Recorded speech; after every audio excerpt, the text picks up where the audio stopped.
Many of you probably remember being too scared to go down a dark staircase at night as a child due to the fear that there might be some sort of monster that could cling on you and attack you at your weakest point.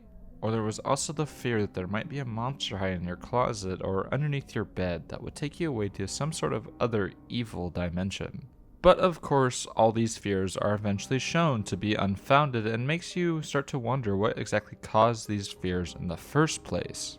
Well, that could be linked back to one key factor, and that is the fear of being completely and utterly alone.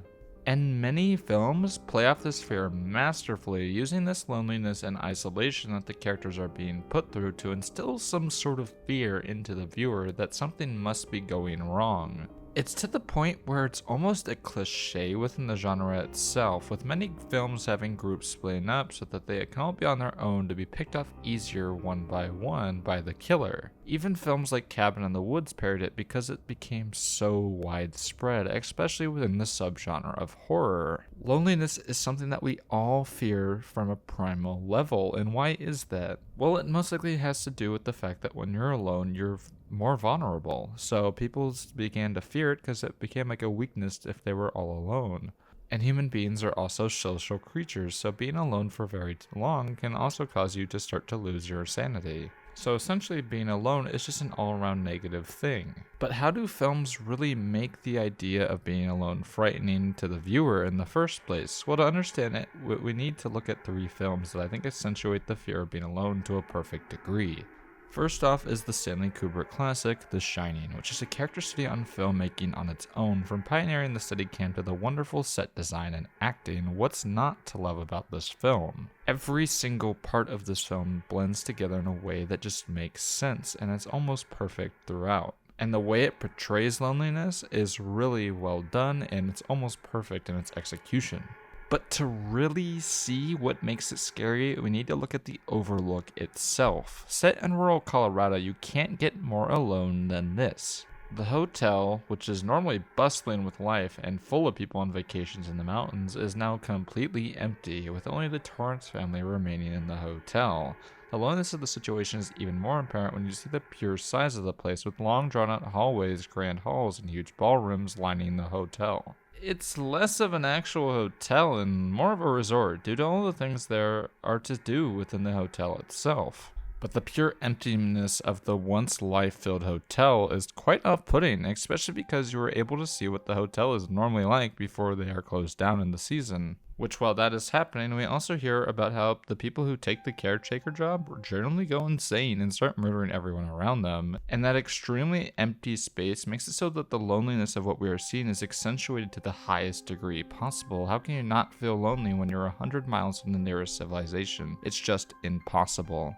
And as I stated earlier, human beings are social creatures. Going that long without interacting with different people can just drive someone mad, and that's what happens to the Torrance family. Now, I wouldn't exactly call Jack the most sane person upon entering the hotel for the first time, but he was more so just a useful idiot to the ghost rather than an actual murderer from the very beginning. When the ghosts first appear, it makes us wonder if the ghosts are actually there, or if Jack is just having some sort of strange hallucination which makes them appear. He seems to know all the ghosts' names, which lends to believing that they might just be in his head, but the film ultimately leaves it up to interpretation. What isn't left up for interpretation, however, is that the ghosts were able to find a way to exploit Jack as they know his one weakness, alcohol, and because of them giving him what he wanted, he does their bidding for them. Here's Johnny! However, they ultimately fail, as the still mostly sane Danny and Wendy are able to escape the area by making Jack get lost within the hedge maze, causing him to freeze to death. But what really lends to this factor of loneliness throughout the film is just the way we can't tell what is real and what is fake, which leads to one of the main fear factors of loneliness. The fear in this film comes from the fear that being alone will make you go crazy. Cabin fever is a form of loneliness that causes someone to have a mental breakdown and finally snap out when they are stuck in an area for way too long of a period. And The Shining does an excellent job for showing that fear in its final form. Another film that does loneliness a little differently is John Carpenter's The Thing. The Thing follows a group of scientists stationed in Antarctica when a dog arrives. hunted by a Norwegian, and starts to witness their own close encounter. This dog is, of course, the alien, as it begins to transform and take over the base through complete replication. This leads to everyone not trusting each other due to the fear of one of them being the monster, and there's absolutely no way to get help from the outside world due to just how alone they are. And while the main fear factor from the thing comes from the monster itself and how you can't really trust another with the monster around, but the other fear factor definitely comes from just how physically isolated they are. They are in Antarctica, the most isolated place on Earth, thousands of miles from the nearest civilization. No one is coming to save them, and that's what makes what's happening to them even more frightening. They are completely and utterly alone. The Norwegian base also exemplifies this fear even more, because the nearest source of civilization nearby had to deal with the exact same thing that they are, but their base is completely destroyed with no survivors being left on the site. And I really just can't emphasize how good the thing is at building tension and horror within the stuff that we are witnessing, making us question every single person around McCready, as we don't know who is truly human and who is not. The film makes us as paranoid as everyone else within, and is able to give the viewer as almost cabin fever type feeling throughout as we question everyone's motives for their behavior. And that is why the thing amplifies loneliness. It's able to make us fear the factor of being miles away from the nearest person when we are completely and utterly alone. But there's one last film that I think exemplifies the fear of loneliness, and that is 2019's The Lighthouse, directed by Robert Eggers.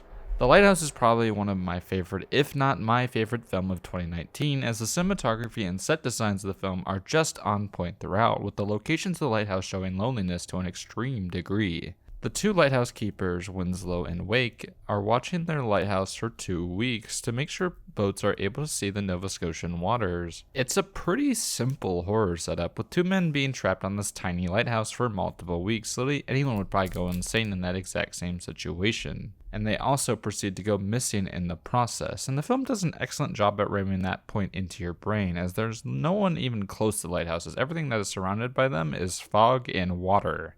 Just like in The Thing, there's quite literally nothing for miles. They are completely and utterly alone. And unlike The Thing, they have nowhere to go. They are stuck on an island. While it is futile and it would lead to your demise, you could still run away on Antarctica. You cannot run away on an island surrounded by water. You are stuck here. And this madness causes them to turn against each other, especially after Winslow spills the beans on him killing someone, causing him to flee the country to the lighthouse. Even revealing that they have the same first name, Thomas, but Wake berates Winslow, asking, Why'd you spill your beans, Tommy? which causes the insanity of Winslow to shoot up even more as he tries to figure out a way to get rid of Wake to make sure that he can't tell the authorities about his drunkenness and past actions. After all of this, the horror of the loneliness of the situation is unavoidable. You know that if you were in the same situation, that you would find yourself going insane as well. There is no escaping the lighthouse.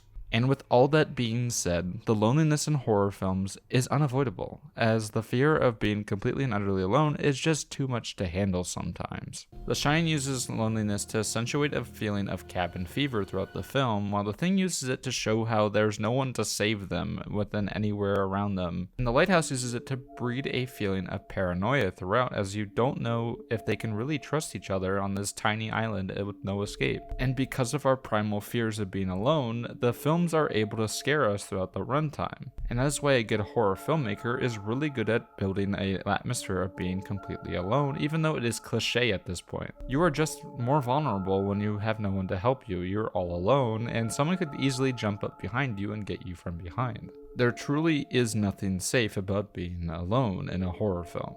And to end the video, if you liked the video, make sure to like and subscribe, and I'll see you all next week.